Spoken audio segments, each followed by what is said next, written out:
Hey guys! Hi, Polly and Taylor here from Beaten Jeans. Today we're interviewing Alisa, and Alisa is coming to us all the way from Australia. We're so excited to talk to her. So she is a CDH1 girl, and she's had a gastrectomy and mastectomy. So let's go ahead and invite her in. Hope everyone's having a good day. It's a beautiful day here in Albuquerque. A little windy, but it's nice out. And it doesn't show that she's on again. Oh, Alisa, you're on. Hopefully you're on your phone. Yep, you need to be on your phone or it won't work. How come it doesn't show a green dot that she's on? I don't know. Maybe because she's not on her phone? I don't know. Alisa, you have to be on your cell phone, not on a computer. And then just hit the accept button. Hi, Chris. Let's see. Says joined. Yeah. But she must be on her Let me computer. try it again. Hold on. Should we just start over fresh? Oh. Oh, there she is. Invite. Well, it just said unable to join. Sorry, guys. We got a little technical difficulty. There Hello. she is! Hello. How are you? How are you? I'm very well, thank you. How are you? Good. You look so beautiful. Your hair looks awesome. Yeah. Is that natural curl? Yes, yes. the European blood in me. Well, this is so exciting. We got our times figured out. You're all coming from I'm Australia. so sorry. That wasn't No. my fault. It's I probably our hard. fault. It It's wasn't. our fault. Anyway, I get to meet you beautiful ladies. Oh, We feel so honored to be talking to you. So I thank you so know. much. Thank you. Thank you. Aw. All right. So Where in Australia are you? I'm from Melbourne, Australia. So Awesome. down south, and it is absolutely beautiful. We've got the Great Ocean Road. We've got Phillip Island.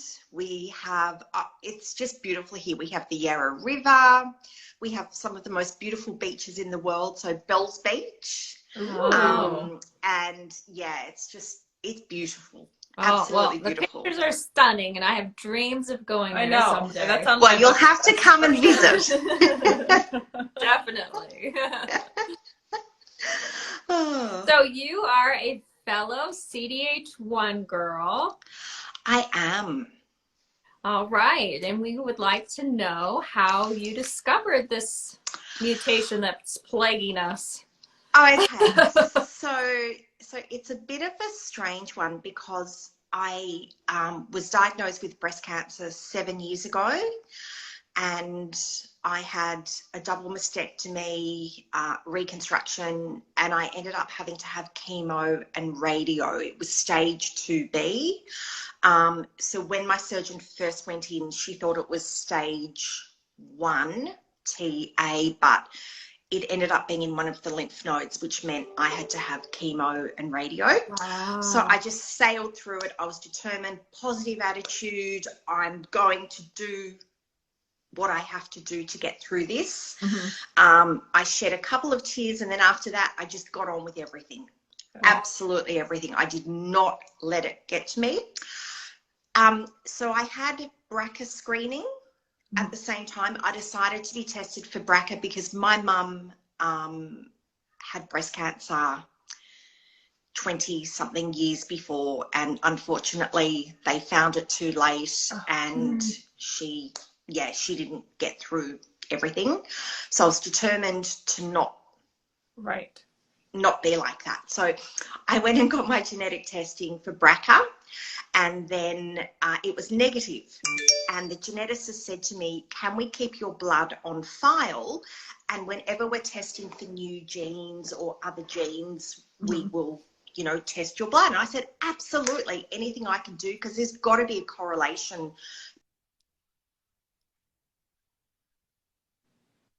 So they Uh-oh. rang me. Oh, we're just having a little bit of drop signal. But Oh, is it just Greg's on the phone? Okay. All right. So they asked you to put your blood into a study for possible future genetic that they could put back to your blood. And then at the beginning of last year, you know, when we first went into lockdown, I got a phone call from the geneticist saying that they had found a correlation between my mum's breast cancer and my breast cancer, and would I join, you know, a Zoom meeting with the geneticist oncologist? And I went, sure, not a problem. Wow. Not thinking anything major. And then they rang me the night before and said, look, you may receive some bad news tomorrow. And I'm like, oh no. What? That is I'll so be fine. why would Nice. they do that? Talk about a sleepless night. Yes, I had a sleepless night.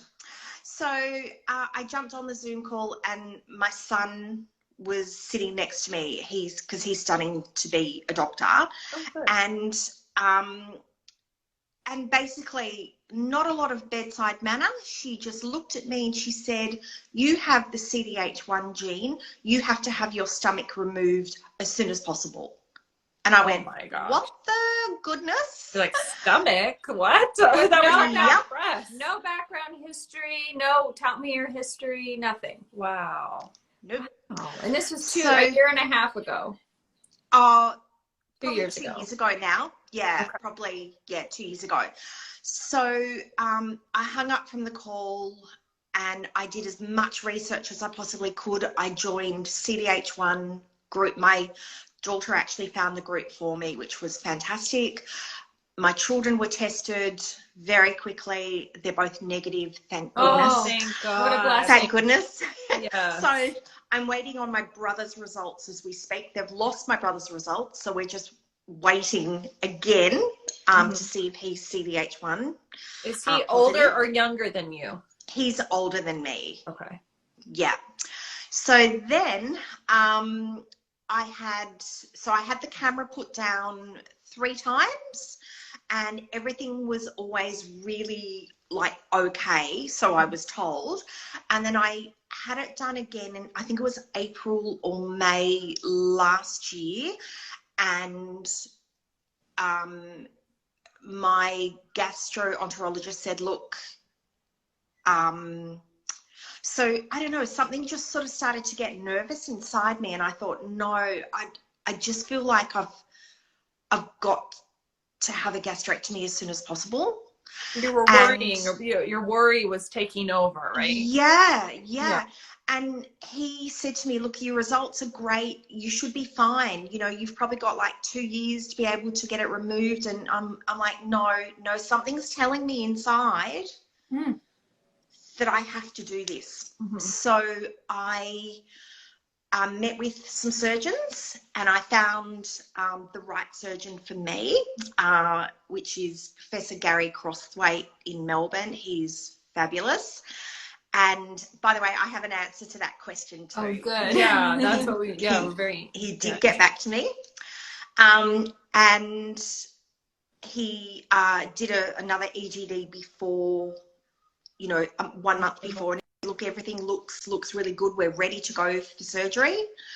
And then after the surgery, and I got back my biopsy results, I actually had two millimeter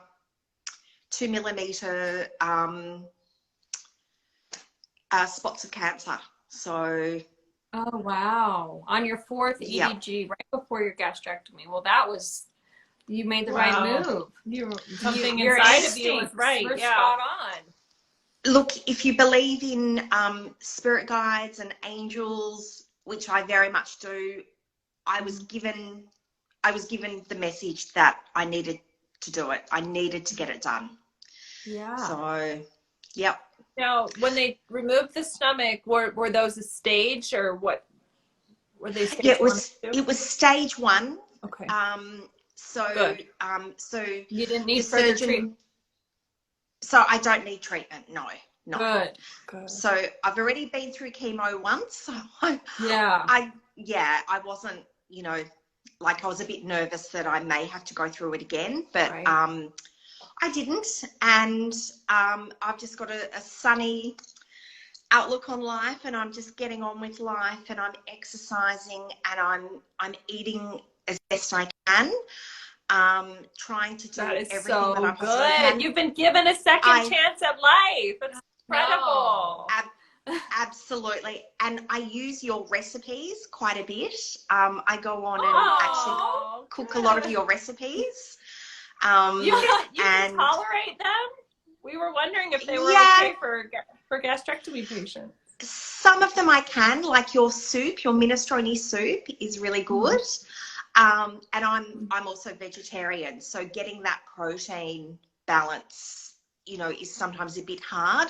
So, you know, I have the protein powder in my coffee. I have eggs every day. I have chickpeas every day. I can tolerate a lot of food. Like, as I think I said to you, the surgery in Australia is really quite phenomenal. Now, I've got an answer to that question, so I'm going to read it to you because this is what my surgeon wrote. Well, the question was, we're hearing a lot of people from Australia and New Zealand not having the complications that most persons that have had a gastrectomy have, where they're not having the bioreflux and all of and you can tolerate water, which is what we've heard from a lot of New Zealanders and Australians. And we want to know the difference. Yeah. Okay, so I can drink a lot of water. I drink water every single day without any problems, no problems at all with the water. And the answer is, it is likely that the bile reflux is related to the reconstruction after the stomach removal. So basically, if the bowel carrying the bile is plugged in too high, this might result in the bile reflux problem that the USA, you know, patients are having. So it needs to be down, and we get no bile reflux. We don't have to sleep on an angle. I have not had any heartburn. I haven't had any really big issues at all. So I'm 3 months post TG now, and I didn't realize it was that soon. Wow. Oh my gosh, you're doing incredible. Yes. Yep. Wow. So I want to know, is he removing it? Because I know it needs to be like 150 centimeters down. I wonder if he's doing it even lower than that. I think he must be. Wow. Because you'll probably interview this family at some stage, so I don't want to give their story away, but they have been my mentors. They're the most beautiful family, and they use Professor Crossthwaite, and their whole family have used Professor Crossthwaite, and we've just not had any major issues at all. Like, it's been really positive. It's you know, we don't get heartburn. We're eating fairly normally, actually. Wow. So that is amazing. We've heard of people who've been having the bile reflux, and then they go back in for another surgery to have that tube moved down a little further. And that seems to help the issue. So I wonder why the doctors don't in the beginning just do that already. Why are they chancing it when it seems to be doing so well for you and everyone else? I'm not sure. I feel like we need to get the American team across with the Australian team to get this sorted. Right. Yeah. Wow. So you aren't having any sort of complications or problems at all. I mean, of course, aside from the recovery of any surgery. So to be honest, I got up after surgery the next day and started walking around the hospital. Obviously, you know, after the surgery, you burp a lot, and, you know, it does feel different. But I was quite shocked as to how well I feel. Like, I would not have known that I'd had major surgery. I was up walking the next day. Wow. And then I got out of hospital pretty quickly too. And I was walking. I could walk nearly an hour a day. I mean, obviously, you know, I wasn't, you know, silly about it. Right. And as the time goes on, I'm tolerating a lot more food. Obviously, you know, sometimes the food can still go straight through me. Mm-hmm.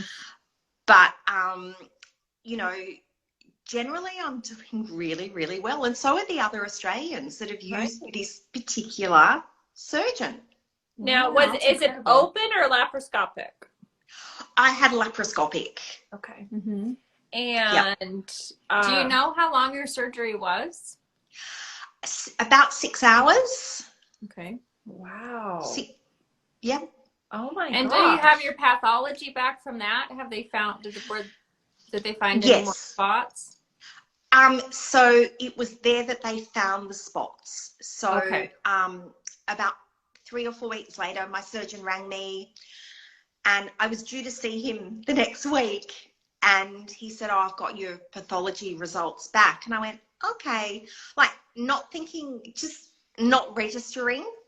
And he said, we found two little tumours of 2 millimetre of cancer and some signet cell rings.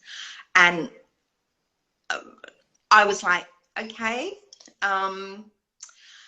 My angels and my spirit guides were telling me. Yes. Or somebody was telling me. Isn't that amazing? Definitely. It is That's so amazing. You have to listen. Yeah, you have to Right. listen to your body. You have to listen to your intuition. I agree. That's how it was with my mastectomy. I was like, I'm getting them out. Yeah. I'm doing it. Yep. Yeah. No hesitation. Absolutely. Yeah. Wow. So going back to your Absolutely. mastectomy and your breast cancer, what kind of breast cancer did you have? Were you told? So I had the lobular breast cancer, Okay. hormonal breast cancer. So I'm still on aromacin tablets, and I've just stopped my Zoladex injections monthly. And Good for so you. I had, yeah, it is good. So I had the same breast cancer as my mum. So I was right. I knew that there was a correlation, and it goes with the CDH1 diagnosis. Unfortunately, she's not around to be tested, but I presume the gene was passed down to me. From her Right. side, right? From your mom's side. Yeah. And what a blessing for your children. It ends now in your family. I know. Absolutely. That's a blessing. Does your brother have children? He does. He has 2 beautiful girls. So we should have his results this week. Good. Let's pray We're for praying. a negative. Yeah. Thank you. Thank Yeah. you. Because I would not want them going through it. No. But if that's the case, then I will be there to help. Right. I'm trying to do as much as I can to advocate. I'm mentoring a beautiful lady in Perth at the moment. I'm writing a booklet on CDH1 and when you go in for your TG, what to expect. I want to help and give back as much as I can, the way you beautiful ladies are, making the world a lot more aware of this gene. Right. How wonderful. I think it's wonderful. The more of us who share and expose this. Right. And just to know that there's that support. You're not alone. Because I know so many people find this out. It's so rare. They immediately don't even feel know where to look. isolated. Right. Yeah. Yeah. So the more of that's out there, the better. Good for you. Oh my gosh, Absolutely. I feel like I want to come to Australia and talk to your doctor. I don't know if that's a possibility, but it would sure be nice to talk to him. Can I just say that my beautiful lady that I'm mentoring in Perth, she has Zoomed with him. Oh. So he would happily Zoom with you before you find your surgeon for your TG, Mm-hmm. he would very, very happily Zoom with you. He's wonderful. So I'm happy to send you through all the details and Yeah, you Yes, organise we a would Zoom love that. meeting. Absolutely. And I also wonder, like, we have our surgeon, Dr. Davis, that we work with at the NIH. I wonder if they could communicate. I wonder if they do communicate. Yeah, I wonder if they do, if they share their findings with each other. I'm not sure if they Yeah. if they Do you communicate. know the Fio brothers? Do you know who they use? Well, I guess they're in New Zealand, so they didn't use the same surgeon. Yeah, they use somebody in New Zealand. By the way, I'm loving. I watch every one of your interviews, and that one especially was really enlightening. It was beautiful. It was fun. I know. After that interview, my mom called us. She's like, "I am so happy you guys can do this." Yeah, Yeah. absolutely. And this too, your Yes. positivity is like radiating, and I mean, it just feels so good to know. Yeah, like, it's like, why are we having such a hard time with the decision? You right. just make it seem so doable. So, what has Yeah. changed in your life since all of this has happened? Well, I've lost so far, and I'm still losing. Oh, wait, But say that a one more time, 'cause you lot cut out. more slowly now. Oh, Okay, I've lost you pause there 16. for a second. So 16 kilos. 16 kilograms, which is I think around 32 pounds, maybe 30. Okay. I could be wrong there with my, and look, you know, once again, it's a decision that you make. So if you want to be miserable with it, you're going to be miserable. Yeah. If you have a really positive outlook on what's going to happen and the fact that your life is going to be changed and you're going to be able to live without the fear of getting stomach cancer or breast cancer, then I see that as a really positive thing to do. What has changed? So I can't eat all the food that I used to eat. Mm-hmm. I don't have sugar cravings, so I don't eat sugar. I'm not sure. I'm just. You've been working out now, Do you right? feel a hunger cue, or is it just you're eating every 2 hours? I eat probably so I don't feel hungry, but I feel empty. Does that make sense? Mm-hmm. Mm-hmm. So if I feel empty, I eat. How do I explain?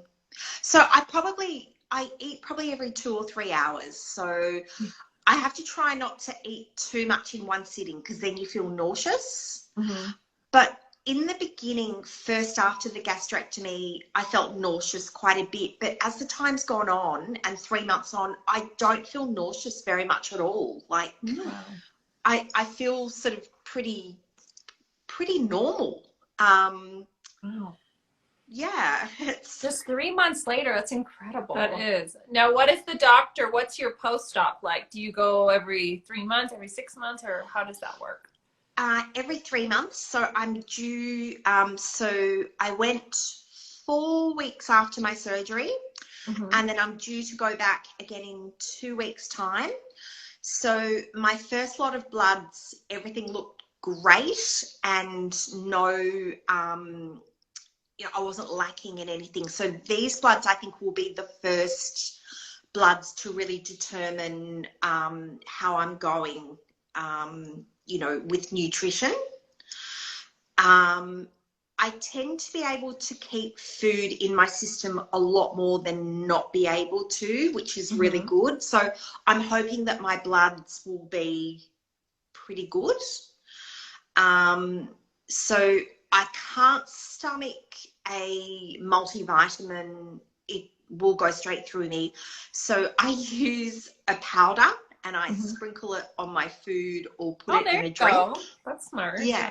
There's a way around everything, huh? There is. I'll send you the website where Yeah. I buy the multivitamins from, and then same with the protein powder. So I have protein powder in my coffee, and I'll have like a smoothie with extra protein powder during the day.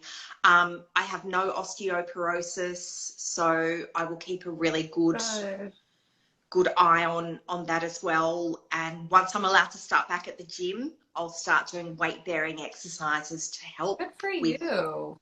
my bones. And but I've got a lot of energy. I can barely sit still. Like I feel like I've got a new lease on life.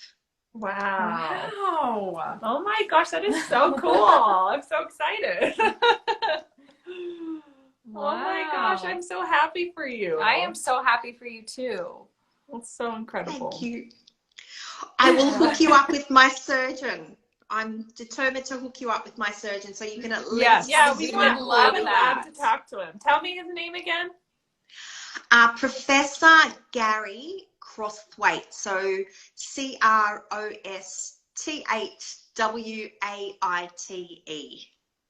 Oh, wait. okay. Okay.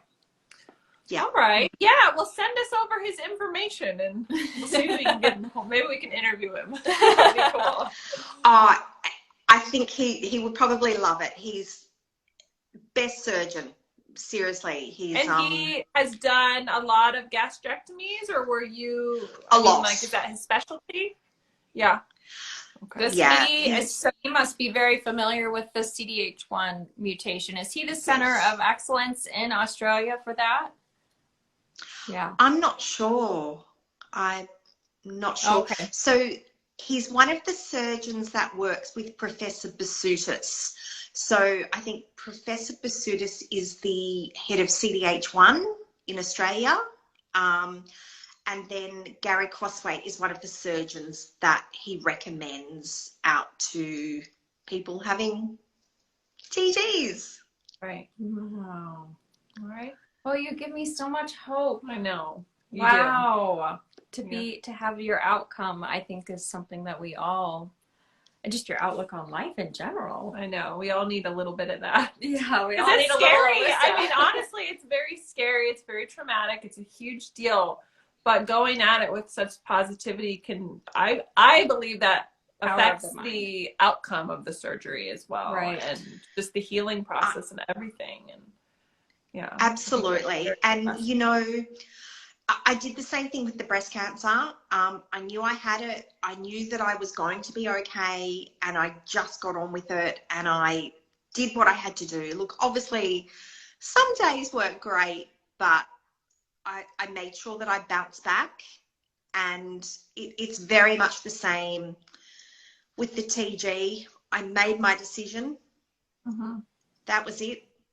Yeah. You're so strong. Did you do this on your own mentally, or did you have a counselor or a therapist that helped you through it?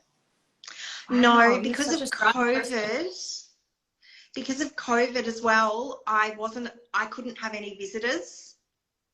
Mm-hmm. So I was in hospital by myself. Obviously, I FaceTimed with my family and my friends, and people sent lots of flowers. And actually, not everybody knows that I've gone through this. So,